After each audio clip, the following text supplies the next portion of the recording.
हमारा अगला क्वेश्चन है क्वेश्चन नंबर 3। क्वेश्चन नंबर 3 क्या दिया हुआ हमें कि एक घड़ी की मिनट की सुई जिसकी लंबाई 14 सेंटीमीटर है, तो इस सुई द्वारा 5 मिनट में रचित क्षेत्रफल ज्ञात कीजिए। तो यह बहुत ही अच्छा क्वेश्चन है और लॉजिक वाला है। तो सबसे पहले हम यहाँ पर एक घड़ी बना लेते हैं। घड़ी सर्कल शेप में होती, ठीक है, ये हमने बना लिया, ठीक है। अब हमें क्या दिया है कि जो हमारे मिनट की सुई है, तो मिनट का कांटा हमारा बड़ा होता है। घड़ी में 3 कांटे होते हैं, एक छोटा कांटा आवर वाला, एक सेकंड वाला बारीक वाला और एक मिनट वाला।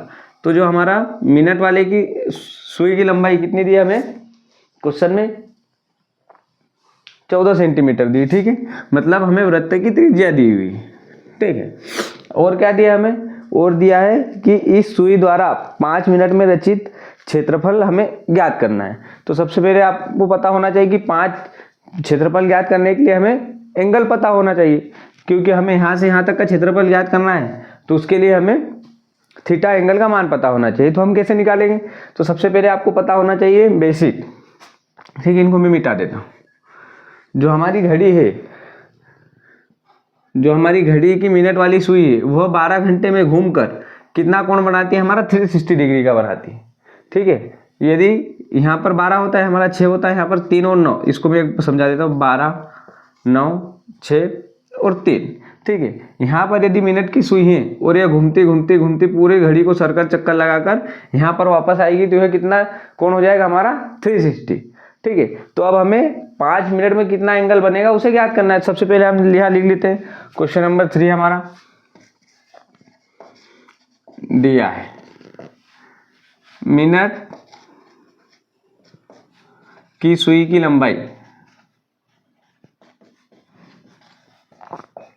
कितनी दी हुई हमें, 40। लंबाई मतलब ये हमारी त्रिज्या हो गई, हम बोलेंगे त्रिज्या कितना है, हमें 14 सेंटीमीटर दी हुई, ठीक है। अब जो हमारा, इसको अब आप क्या लिखेंगे, हम आगे हम लिखेंगे कि जो हमारा 1 मिनट में सबसे पहले हमें एंगल निकालना पड़ेगा, उसके बाद हम 5 मिनट में निकाल लेंगे।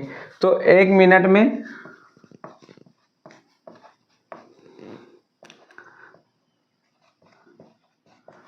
सुई द्वारा बनाया गया कोण कितना होता है, 1 मिनट में ज्ञात करना। तो हमारा जो, ठीक है, पूरी घड़ी का कोण कितना होता है हमारा 360। ये मिनट की सुई यहाँ से वापस 12 पे आएगी, कितना 360 डिग्री का कोण बनाएंगे, ठीक है। और यह 1 घंटे में वापस यहाँ पर आ जाएगी। 12 से 12 पर कब आएगी, जब 1 घंटे में आएगी। तो 1 घंटे में कितने मिनट होते हैं हमारे, 60 मिनट, ठीक है। तो 1 घंटे में हमारा हो गया 60 मिनट। तो इसे हम डिवाइड करेंगे तो हमारा कितना आ जाएगा, 1 मिनट में घड़ी की सुई द्वारा बनाया गया एंगल कितना आ जाएगा, 6 डिग्री एंगल बनाएगी। मतलब 1 मिनट में घड़ी की जो मिनट वाली सुई है यहाँ से यहाँ आएगी, मतलब 1 मिनट चलेगी तो कितना हमारा 6 डिग्री का एंगल बनेगा। तो अब हम 5 मिनट में निकालना है। तो 5 मिनट में बनाया गया कोण, बना कोण कितना आ जाएगा, 6 डिग्री इंटू 5 कितना आ जाएगा हमारा 30 डिग्री। मतलब कि घड़ी मिनट वाली सुई यहाँ से चलकर यहाँ पर आएगी, मतलब एक पर आएगी, तो ये कितना डिग्री का कोण बना लेगा हमारा 30 डिग्री का कोण बना लेगा।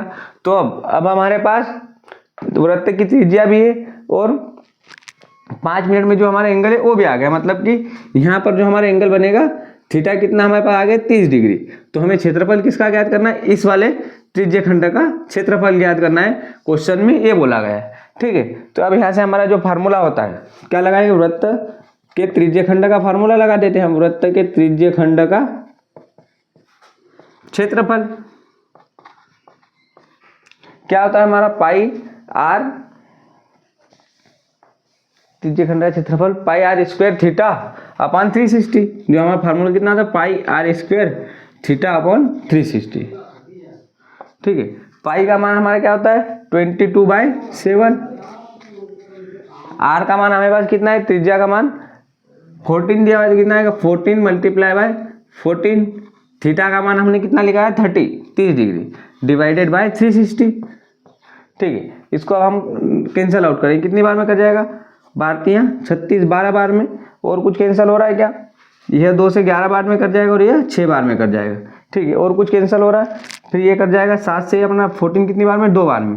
ठीक है, अब कुछ संख्या कैंसिल हो रही नहीं हो रही। ठीक है, इसको और काट लीजिए हम, 2 3 6 और 2 7 14। ठीक है, अब ये हो गया हमारा फाइनल, अब कोई कट नहीं रहा है, तो अब लिखेंगे वृत्त के त्रिज्य खंड का क्षेत्रफल।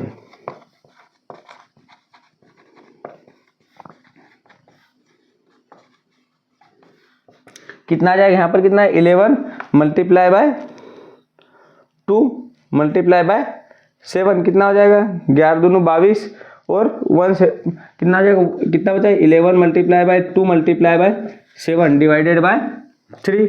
तो हमारा कितना 11 दूनी 22 और 22 मल्टीप्लाई बाय 7 कितना 154 आई थिंक, कितना 154 बाय 3। ठीक है, सेंटीमीटर स्क्वायर। तो ये हमारा फाइनल आंसर हुआ। तो सबसे पहले आपको घड़ी की समझ होना चाहिए, घड़ी का मिनट वाला एंगल कितना बनाता है उसके बारे में पता होना चाहिए, और इसके हिसाब से फिर हमें त्रिज्या और थीटा का मान पता होने के बाद हमने आसानी से त्रिज्य खंड का क्षेत्रफल निकाल लिया। तो आप इसे नोट कर लीजिए, और आज की क्लास को हम यही समाप्त करते हैं। क्लास पसंद आई तो चैनल को लाइक शेयर एवं सब्सक्राइब अवश्य करें। पढ़ते रहिए, धन्यवाद।